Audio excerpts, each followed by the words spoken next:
আমি আজকে মশার সাথে সাক্ষাৎ করছিলাম। আমি তাদেরকে জিজ্ঞাসা করলাম, তোমরা ময়লা পানিতে ডিম পাড়ো কেন? মশা বলল, কারণ ভালো পানিতে ডিম পারলে মানুষ সিদ্ধ করে খেয়ে নিতে পারে। আমি তাদেরকে জিজ্ঞাসা করলাম, মশার কোয়েলে তোমরা মরো না কেন? মশা বলল, আমরা যদি মরে যাই তাহলে কোয়েলের ফ্যাক্টরি বন্ধ হয়ে যাবে। আমি আবারও তাদেরকে প্রশ্ন করলাম, তোমরা মানুষের কানের কাছে এসে জ্ঞান জ্ঞান করো কেন? মশা বলল, কারণ মানুষের পায়ের কাছে কিংবা অন্য কোথায় জ্ঞান জ্ঞান করলে মানুষ শুনতে পায় না, তাই। আমি তাদেরকে জিজ্ঞাসা করলাম, আমি শুনেছি পুরুষ মশারা নাকি রক্ত খায় না, তাহলে ওরা কি খায়?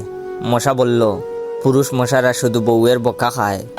আমি বললাম, মশারা কামড়ালে মানুষের ডেঙ্গু হয় কেন? মশা বলল, মশারা কি শুধু মানুষের রক্ত নিয়েই যাবে, ওদের কিছু দিবে না। মশারা এত স্বার্থপর নয়, তাই মানুষকে ডেঙ্গু উপহার দিয়ে যায়। মশার সাথে সাক্ষাৎ করার পর আমি মশার উপর রিসার্চ করলাম।